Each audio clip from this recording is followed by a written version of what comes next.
Welcome back to Problem Solver Politics. I'm your host, Cardinellis, with Cody the Oracle. Hey, everyone. And today we're talking about an interesting article from CNBC. Chuck Schumer wants the FBI to investigate FaceApp, the popular app that molds your face to look like an old person and see how much you look like your grandpa, so on and so forth.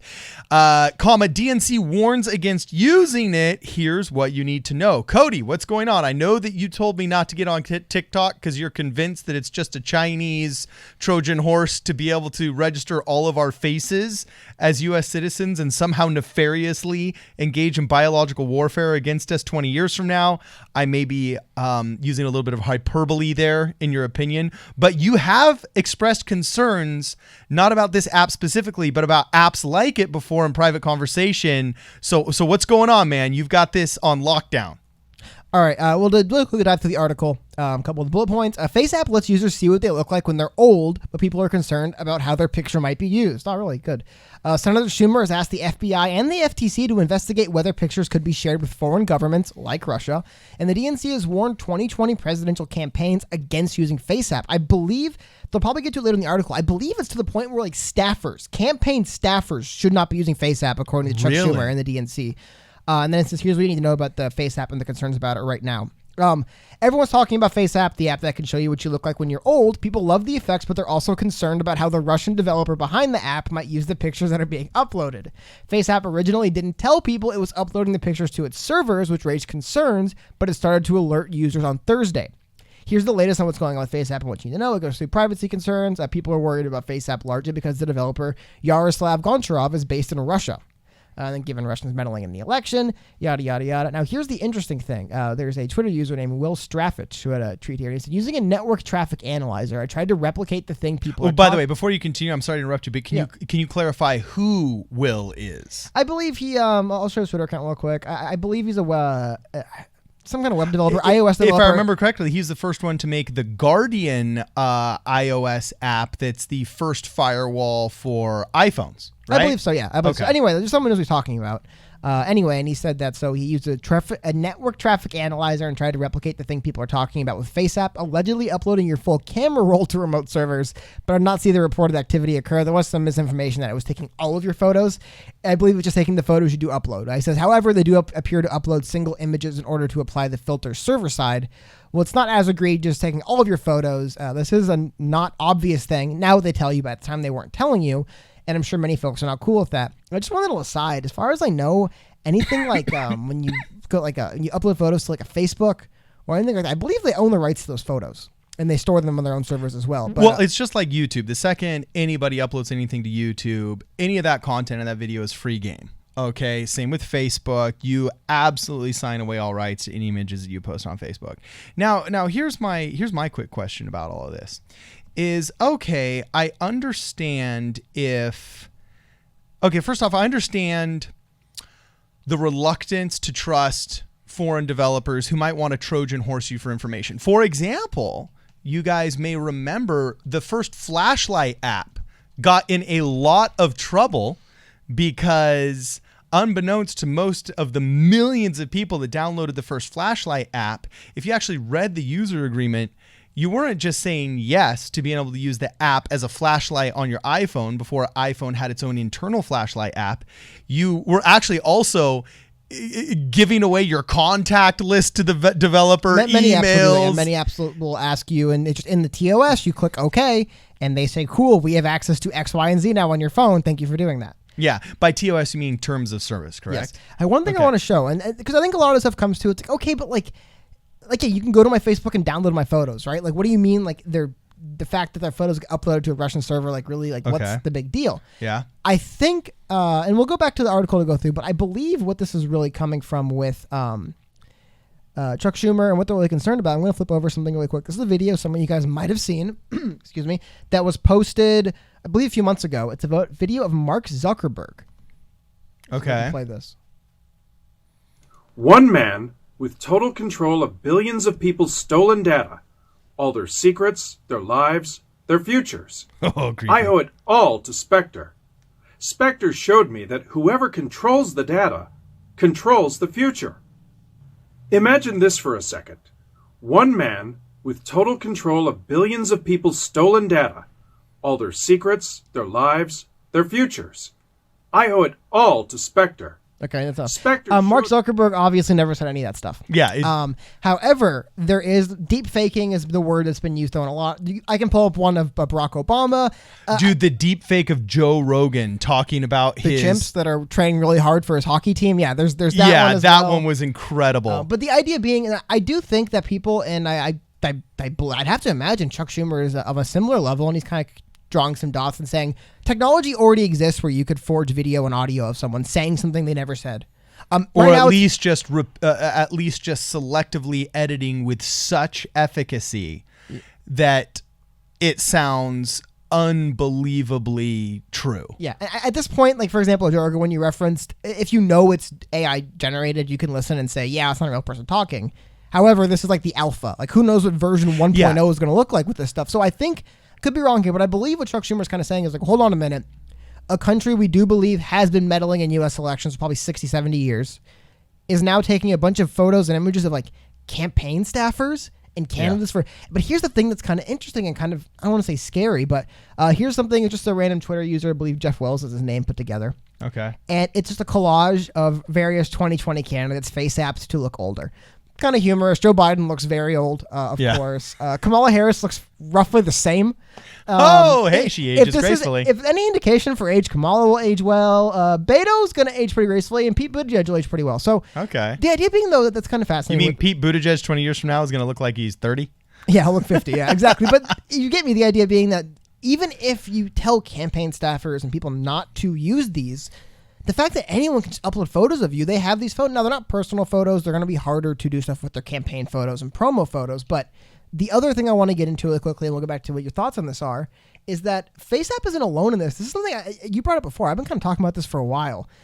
This actually, I think, article came up in the wake of the FaceApp allegations. Okay. Another app with privacy concerns. TikTok, a popular video app with ties to China. The resurgence of St. Petersburg, Russia-based FaceApp has sparked renewed concerns about online privacy, and popular video app TikTok is also raising red flags among security experts. TikTok, which is owned by Chinese tech giant ByteDance, crossed the 1 billion mark for worldwide installs on the Apple App Store and Google Play. Billion people. Yeah, and this is important to reference because TikTok is wildly biased towards the extremely young. Okay, I mean Facebook That's is their for market, old yeah, people. that's their market, yeah. Yeah, Facebook is for old people. You have your fake Facebook accounts. So your parents think you're doing nothing but applying to Ivy League colleges in high school.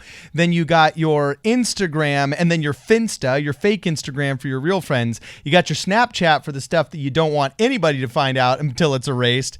But the younger generation, I'm talking. I volunteer a lot with the Boy Scouts. I volunteer a lot with the youth groups, and TikTok is where it is at for anybody between 11 to 18. These kids are politically incorrect. They're hilarious, and they're uploading tons of content. But I mean, with 1 billion users, sometimes us millennials and the elder olders, whatever you want to call them, the boomers, don't realize just how large these platforms have gotten and how powerful that information can be. Do you remember, Cody? I believe I just sent you the link to the picture.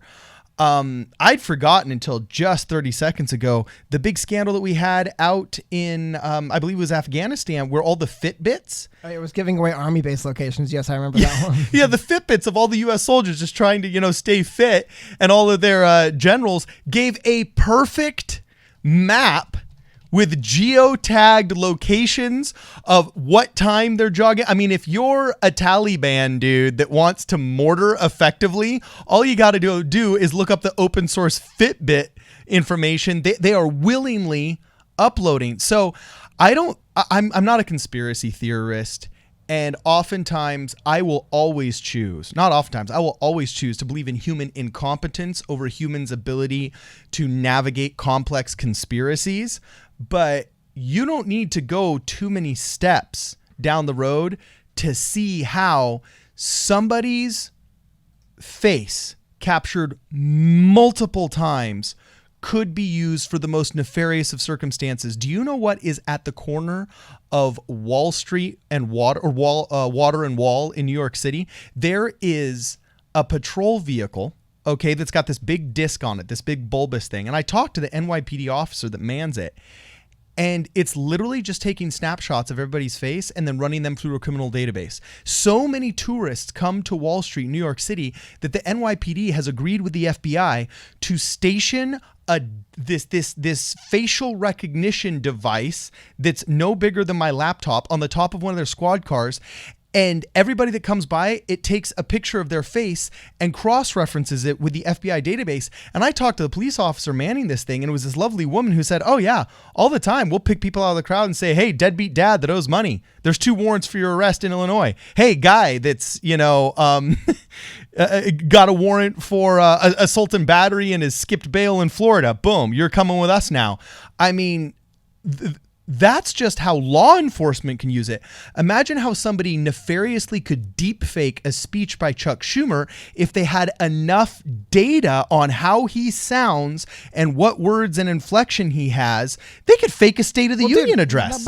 You could do something much less than that. Dude. Why don't you just fake somebody saying something uncouth at a bar on an iPhone? Easier, maybe not easier, but you know an idea, like something with the quality. Have him saying the N-word. But what I'm saying is, you drop that 3 days before a vote. Yeah. Maybe 4 weeks later it comes out, we've confirmed it's fake. Who cares? And this is a couple things I want to quickly get through these because I do want to get to these. This is really fascinating to me. So, some of you guys might have heard this, but going back beginning of this year, January, headline: this runner is a hitman and his GPS watch tied him to a mob boss murder. Oh! Going through his Garmin data, they were able to find that this man, who they had suspected as being a mob hitman for some time. Let's see if I can find the actual thing where they talk about it. Okay. Professor Last said the wearer set out initially traveling at 12 miles per hour, which suggested they were on a bike. When they reached the field, the speed dropped to about 3 miles per hour, consistent with walking, before they stopped for about 8 minutes. According to the Liverpool Echo, this is the alleged escape route that Fellows ran or perhaps rode his bike on 2 months later after gunning down Massey in his own driveway. One more story. This one was really fascinating to me as well. But again, the idea of what this data is being we did a video a while ago about data and if it's your right and if you own it. Yeah. And people said, yeah, but what's data? Like companies have here's what data actually does. According to numerous media reports, a 90-year-old visited his stepdaughter at her home in San Jose, California earlier this month, where he says he brought her pizza and visited briefly. But according to data provided to authorities by Fitbit, data from the stepfather's Fitbit Ultra wristband device, which tracks one's heart rate and the numbers of steps taken during the day, showed a significant spike in her heart rate during the man's visit, followed by a rapid slowing 8 minutes after the heart had risen so rapidly, and 5 minutes after her stepfather left her home, it stopped, which would be consistent with someone being attacked, bleeding out, and dying. A concerned coworker discovered it at home. Anyway, but the idea being is that there's all this information being stored from us through these different things all the time. So I think the notion, and we'll go back to the original article real quick, because this is what Chuck Schumer is actually asking. Mm-hmm. Chuck Schumer sent an open letter to the FBI and the FTC expressing his concerns with FaceApp, noting that he's worried it would pose national security and privacy risks for millions of U.S. citizens. In particular, FaceApp's location in Russia raises questions regarding how and when the company provides access to the data of U.S. citizens to third parties, including potentially foreign governments. Schumer said in the letter, as FBI Director Wray himself pointed out earlier this year, Russia remains a significant intelligence threat. It would be deeply troubling if the sensitive personal information of U.S. citizens was provided to a hostile foreign power actively engaged in cyber hostilities against the United States. Sounds like a lot. The reason why I wanted to bring up that in particular, though, going back to TikTok, this was a very interesting thing. So the article says, TikTok has come under fire for privacy problems before. Multiple media outlets have criticized TikTok, which merged with the Musical.ly app last year, for its lack of privacy safeguards in the past, including multiple allegations. In February 2019, the Federal Trade Commission alleged the company illegally collected personal information from children, to which TikTok agreed to pay $5.7 million to settle the FTC complaint filed by the Department of Justice, which said the company violated the Children Online Privacy Act. The act requires websites and online services to direct children under 13 to get parental consent before the company collects personal information. So what we have here is we have digital companies, apps that are ran at foreign governments. I mean, you want to talk about what foreign governments you'd be concerned about storing a lot of American personal data? Let's start with China, Russia. Yeah. We have China, TikTok, Russia, FaceApp, and they are taking this information. What's really interesting, and this is where I kind of feels like kind of the acceleration of globalism, what happens is, I mean, to be frank, like, does a Chinese company really, I get they want to be compliant with the laws of the country they're operating in, but they're like, why does our end user agreement have to comply with American child online privacy acts? I get to, they can fine us for not, but why would we design our app that way? We're a Chinese company. So I am. What if they start designing apps from international waters with satellite uploads? Well, no, and dude, hold everything? on. I mean, I don't want to get. This is a whole video and stuff. I don't want to get too far into it. Yeah. But Peter Thiel, he's, people criticize him for being an outspoken conservative, but he's a tech billionaire. Yeah, Silicon heaven Valley forbid guy. you be outspoken and conservative. Well, but anyway, that aside, what was really fascinating, he recently came out and said that the government needs to investigate Google and see if they've been infiltrated and compromised by the Chinese government. Oh, I remember Some of the that. questions he said they should ask him were frightening. He said they should just ask him point blank, is the reasons why you're working so close with the Chinese government because you believe you've been so fully infiltrated and compromised you cannot resist them? Dude, this guy knows more than the average person does how these Silicon Valley companies work, and that's what he's saying. Now, if that's true or not, I mean, right, he's an agent that's a whole other provocateur, thing. but Yeah. at the same time, that's a serious question that Yeah. needs to be considered. But the idea being that we can, and the word, I'm honestly getting so fed up with the term, everything's Trojan horse. Everything's Trojan horse nowadays. If I don't like it, it's Trojan horse. But the fact that foreign governments can set up companies that have absolutely no obligation to the U.S. government, have their software and their products used in the United States, and then take our data back to them. I mean, there is, like I said, there is the good versions of it where Fitbit sends user data to the police and they're able to prove that someone was murdered between this time and able to narrow it down. Yeah. We can catch hitmen by their escape routes, tracking them on Garmin. Yep. But at the same time, you have to wonder if that's the good stuff that they're telling us that's being done. Dude, what are the other things where they're able to call up these companies and say, we need this information about this person? And they say, here you go, right here. Or the inverse. We need this information about this person. Sorry, can't do it. I don't know, man. It is concerning when we're not talking about companies that operate in the United States and have any real obligation to adhere to American rules and laws. We're talking about companies based in China and Russia that are taking user data. I always joke, you brought it up earlier, like, what's China's end game for getting a bunch of embarrassing videos of kids? That's basically what TikTok is. People lip singing to the Beatles. Yeah. What's their end game? But I don't know. I'd say the there is Beatles. some- I'd say Justin Bieber. my point being, there is this app which basically exists. FaceApp's the same thing. Just send us your photo. We just want your photos.